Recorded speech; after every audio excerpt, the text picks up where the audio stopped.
2026ರ ಮೇ ತಿಂಗಳಿನಲ್ಲಿ ತುಲಾ ರಾಶಿಯವರಿಗೆ ಶುಕ್ರನ ಪ್ರಭಾವದಿಂದಾಗಿ ಜೀವನದಲ್ಲಿ ಸುಖ, ಸಂತೋಷ ಮತ್ತು ಸವಾಲುಗಳು ಎರಡೂ ಎದುರಾಗಲಿವೆ. ಈ ತಿಂಗಳ ನಿಮ್ಮ ಸಂಪೂರ್ಣ ಒಳ್ಳೆಯದು ಮತ್ತು ಕೆಟ್ಟದು ವಿವರಗಳು ಇಲ್ಲಿವೆ. ಶುಭ ಫಲಗಳು. The good. ವೈವಾಹಿಕ ಮತ್ತು ಪ್ರೇಮ ಜೀವನ.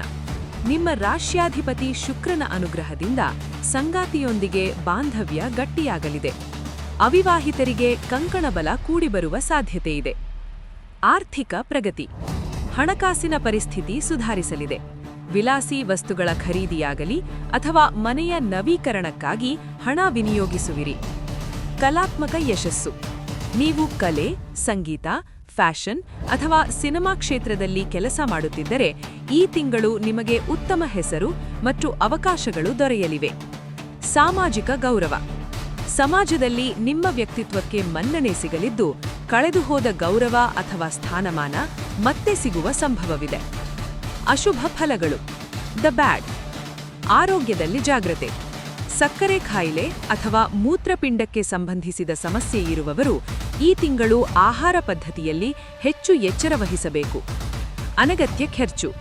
ಐಶ್ವರ್ಯರಾಯ ಜೀವನದ ವ್ಯಾಮೋಹದಿಂದ ನಿಮ್ಮ ಬಜೆಟ್ ಮೀರಿ ಖರ್ಚು ಮಾಡುವ ಸಾಧ್ಯತೆಯಿದೆ. ಇದು ತಿಂಗಳ ಅಂತ್ಯದಲ್ಲಿ ಆರ್ಥಿಕ ಒತ್ತಡಕ್ಕೆ ಕಾರಣವಾಗಬಹುದು.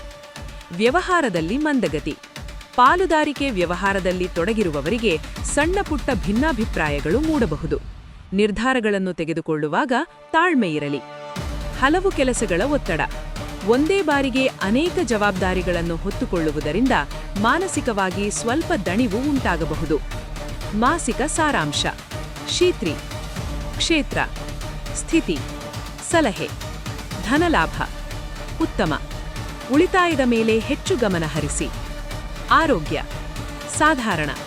ಸಿಹಿ ಪದಾರ್ಥಗಳ ಸೇವನೆ ನಿಯಂತ್ರಿಸಿ. ಪ್ರೀತಿ, ವಿವಾಹ ಅತ್ಯುತ್ತಮ. ಸಂಬಂಧದಲ್ಲಿ ಪಾರದರ್ಶಕತೆ ಇರಲಿ. ವ್ಯವಹಾರ ಮಿಶ್ರಫಲ. ಪಾಲುದಾರರೊಂದಿಗೆ ಮುಕ್ತವಾಗಿ ಮಾತನಾಡಿ. ಪರಿಹಾರಗಳು. ಪ್ರತಿದಿನ ಅಥವಾ ಶುಕ್ರವಾರದಂದು ಮಹಾಲಕ್ಷ್ಮೀ ದೇವಿಯನ್ನು ಪೂಜಿಸಿ ಮತ್ತು ಲಲಿತಾ ಸಹಸ್ರನಾಮ ಪಠಿಸಿ. ಬಿಳಿ ಬಣ್ಣನ ವಸ್ತುಗಳನ್ನು, ಹಾಲು, ಸಕ್ಕರೆ ಅಥವಾ ಬಿಳಿ ಬಟ್ಟೆಯನ್ನು ದಾನ ಮಾಡುವುದು ನಿಮಗೆ ಶುಭ ತರಲಿದೆ. ಹೆಣ್ಣು ಮಕ್ಕಳಿಗೆ ಗೌರವ ನೀಡಿ ಮತ್ತು ಸಣ್ಣ ಮಕ್ಕಳಿಗೆ ಸಿಹಿ ತಿಂಡಿ ನೀಡಿ. ಗಮನಿಸಿ, ಇದು ಸಾಮಾನ್ಯ ಭವಿಷ್ಯವಾಗಿದ್ದು, ನಿಮ್ಮ ಜನ್ಮಕುಂಡಲಿಯಲ್ಲಿನ ಗ್ರಹಗಳ ದೆಸೆಗೆ ಅನುಗುಣವಾಗಿ ಫಲಿತಾಂಶಗಳು ಬದಲಾಗಬಹುದು.